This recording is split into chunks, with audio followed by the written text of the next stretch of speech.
జిల్లా జమ్మలమడుగులో వైఎస్ఆర్ కాంగ్రెస్ పార్టీ కార్యాలయంలో MLC Ramasubba Reddy media సమావేశం నిర్వహించారు. ఈ సంబంధంగా ఎమ్మెల్యే ఆదినారాయణ రెడ్డి చేసిన వ్యాఖ్యలపై ఆయన తీవ్ర స్థాయిలో స్పందించారు. స్థానిక సంస్థల ఎన్నికలు వస్తున్నాయంటేనే ఆదినారాయణ రెడ్డికి భయం పట్టుకుందని, అందుకే చంద్రబాబు వద్ద ఫిర్యాదులు చేస్తున్నారని విమర్శించారు. తాము ఎవరికీ భయపడేది లేదని స్పష్టం చేశారు. పులివెందులో జరిగిన జెడ్పీటీసీ ఎన్నికల దౌర్జన్యాన్ని జమ్మలమడుగులో కూడా పునరావృతం చేయాలని చూస్తున్నారని ఆరోపించారు. 2004లో మీ అన్నకు ఒక ఇంజెక్షన్ ఇచ్చావు, 2024లో మీ అన్న కొడుకు మళ్లీ ఇంజెక్షన్ ఇచ్చావంటూ తీవ్ర వ్యాఖ్యలు చేశారు. ప్రజలంతా ఇవన్నీ గమనిస్తున్నారని, 2029 ఎన్నికల్లో ఆదినారాయణ రెడ్డికి ప్రజలే రాజకీయ సమాధి కడతారని ఎమ్మెల్సీ రామసుబ్బారెడ్డి వ్యాఖ్యానించారు.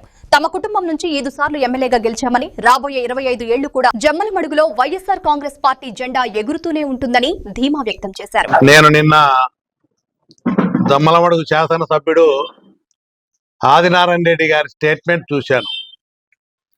ఈరోజు ఒక బాధ్యత కలిగిన స్థానంలో ఉండి ఎమ్మెల్యేగా ఉంటూ ప్రతిసారి కూడా ఆయన చేసేటువంటి విమర్శలు కానీ, అదేవిధంగా ఆయనే ఏదో ఒక సత్యహరిశ్చంద్రులాగా ఆయన్నే ధర్మాన్ని 4 పాదాల దమ్మోడు నియోజకవర్గంలో నడిపిస్తున్నట్టు ఒక చేసేటి అన్ని కూడా నీతి మాలిన రాజకీయాలు చేస్తూ, వెన్నుపోటు రాజకీయాలు చేస్తూ, ఫ్యాన్ గుర్తు మీద గెలిచి ఏమాత్రం కూడా నైతిక విలువలు లేకుండా నీతి మాలిన రాజకీయాలు చేస్తూ, ప్రలోభాలకు మంత్రి పదవి కోసము నీతిమాలిక రాజకీయాలు చేస్తూ మంత్రి పదవి పొందినటువంటి వ్యక్తి. పులివెందల జరిగిన జెడ్పీటీసీ ఎన్నికల గురించి నిన్న మాట్లాడినాడు. వైఎస్ఆర్ కాంగ్రెస్ పార్టీకి సిగ్గు ఉండాలా, డిపాజిట్లు కూడా రాలేదు. ఎంపీ అవినాష్ రెడ్డి కానీ నా మీద కానీ మాట్లాడుతూ నిన్న కొన్ని విమర్శలు చేశారు. అక్రమ పద్ధతిలో, అప్రజాస్వామిక పద్ధతిలో జమ్మలమడుగు నియోజకవర్గం నుంచి సుదర్శన్ రెడ్డి భూపేష్ పిఏ, ఇక్కడ Mallikarjun market yard vice chairman Jammalamadugu ప్రస్తుతం, అదేవిధంగా ఈడ కర్మలవారిపల్లె సర్పంచ్, మన మైలవరం మండలం కర్మలవారిపల్లి.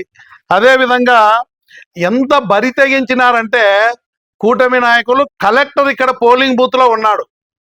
కలెక్టర్ గారు స్వయంగా పోలింగ్ బూత్ లో ఉంటే ఏమాత్రం కూడా భయం లేకుండా, సిగ్గు లేకుండా వీళ్ళు కూటమి నాయకులు దొంగ ఓట్లు వేస్తున్నారు జమ్మలమడుగు నియోజకవర్గానికి సంబంధించిన ఓటర్లు. ఆ ఎన్నికల్లో ఎట్లా జరిగింది ప్రజలందరూ చూస్తున్నారు.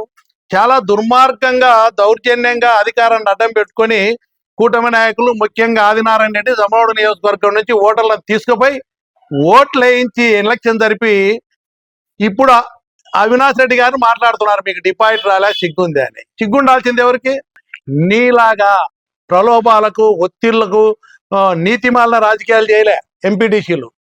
బీద వాళ్ళైనా నువ్వు ఎన్ని ఒత్తిళ్లు చేసినా నీ చెంచాగాళ్ళు ముద్దనూరు ఏదో వాళ్ళ సామ్రాజ్యమైనట్టు ఒక ఎస్సీ మహిళ, ఒక బీసీ వాళ్ళు అందరూ ఉంటే మీరు ముద్దనూరులో కాపురం చేస్తారని బెదిరిస్తారు. మీకు ఎవరు దిక్కు అని బెదిరిస్తున్నారు.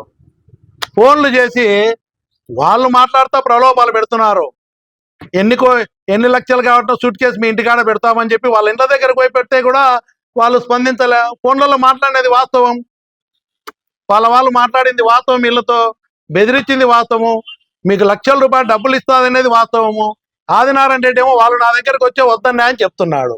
అంటే జరిగితే నాది అంటాడు, జరగపోయింది అనుకో ఇట్లాంటి అని మాట్లాడుతుంటాడు.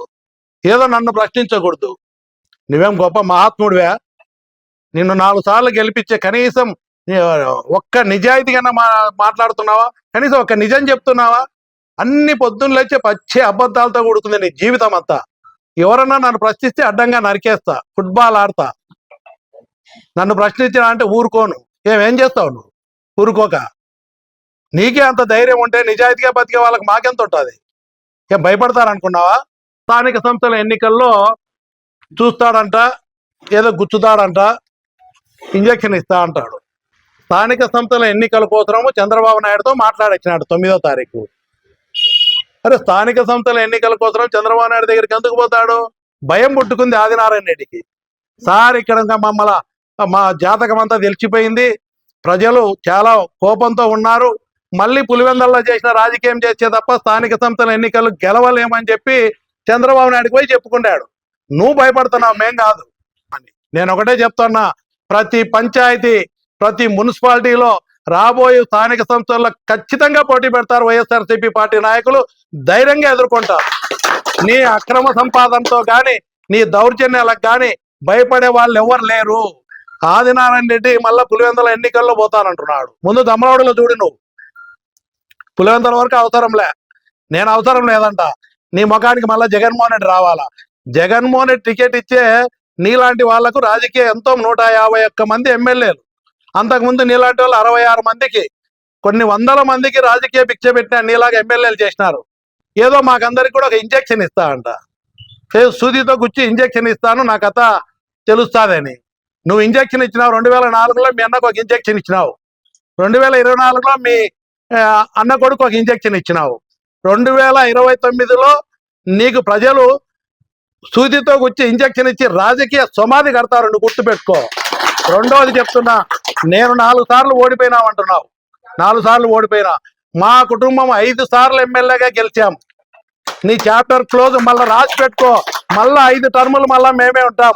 వైఎస్ జగన్మోహన్ రెడ్డి గారి నాయకత్వంలో రాబోయే ఎలక్షన్ ఏదైనా సరే వైఎస్ఆర్సీపీ పార్టీ జెండా కంటిన్యూగా ఎగురుతూనే ఉంటుంది. 2029 నుంచి ఖచ్చితంగా జెండా ఎగురుతానే ఉంటుంది.